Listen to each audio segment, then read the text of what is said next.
Dalawang pulis ang sugatan habang dalawang armadong suspect ang nasawi sa madugong engkwentro sa Makilala, Cotabato matapos mauwi sa barilan ang paghain ng search warrant laban sa isang negosyante. Alamin ang detalye ng report mula kay Patrolman Brailyn Jean Cabonilas.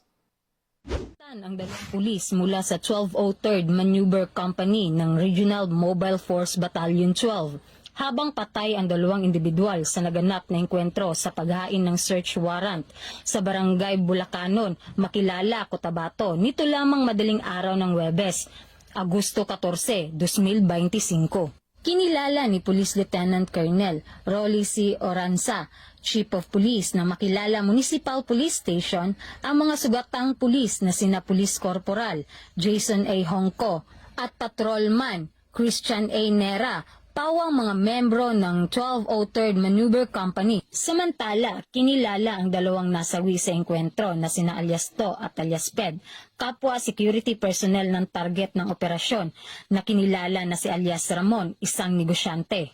Ayon kay Police Lieutenant Colonel Oranza, sinalakay ng pinagsanib puwersa ng Makilala Municipal Police Station, Cotabato Police Provincial Office, 1st at 2nd Provincial Mobile Force Company at 1203rd Maneuver Company ang compound ni Ramon sa bisa ng search warrant para sa paglabag sa Republic Act 10591 o Comprehensive Firearms and Ammunition Regulation Act.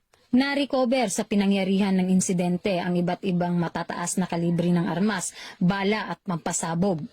Malinaw na ang bawat operasyon ng PNP ay kaakibat ang matinding panganib sa buhay. Patuloy na ginagampanan ang tungkulin upang tiyakin ang kaligtasan ng mamamayan. Mula dito sa Police Regional Office 12, ako po ang inyong PNN Correspondent, Patrolwoman Brailyn Jean Cabonilas, alagad ng batas, taga-taguyod ng Balitang Pulis.